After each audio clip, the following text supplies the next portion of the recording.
Peter's a very well-known guy in the Kenyan market. He has a presence about him.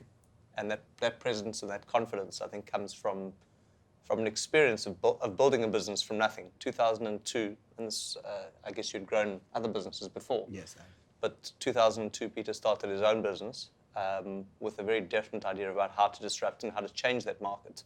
So in 12 years, he took a business that was nothing and created the fourth largest health insurer in Kenya with an excellent brand and a really, really strong presence in the Kenyan market, so much so that it was able to expand into Tanzania, into Uganda, into one or two other geographies in East Africa.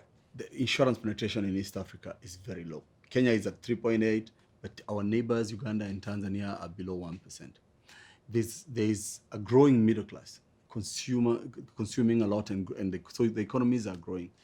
Jointly, the three economies are growing at about 6%. Now, that emerging consumer is underserved. A lot of them don't probably understand financial markets. They don't understand what they require, so we need to educate them and then offer them the services. Now, it's going to be easier, the fact that it's a middle class that we are targeting. The challenge will be, how do we reach them? How do we distribute the products to them? Peter is widely known in the Kenyan market as an innovator in his field, and which is exactly what drew us to Resolution Insurance in the first place. I walked into Peter's office, I think it was probably about February of 2015, shortly after we closed the deal. And Peter's question to me was, now that we've got the check, I didn't think we'd be seeing you in the office. How come you're here? Exactly. In the beginning, I thought you were too intrusive. He was always there. I thought, we got your money, you should be gone. But then it all came through on the issue of value addition, and that we need him in the space, and he has to manage the investment. So we kind of got used to it. We need to give him an office, actually. Well, I come along with a much larger team. So yeah. I'm not the only LeapFrog resource that spends time in Nairobi.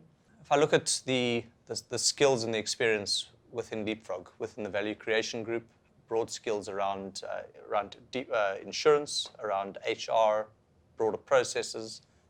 Doug and his experience sitting on a board, forming board committees and getting boards to function effectively. If I look at the experience that we have within the impact space and understanding the emerging consumer, you take all of that and you bring that sort of support to a CEO of a company which has a deep management team and an experienced management team, and put all of that together. It's difficult to see how you're not going to succeed in changing the way insurance in East Africa works.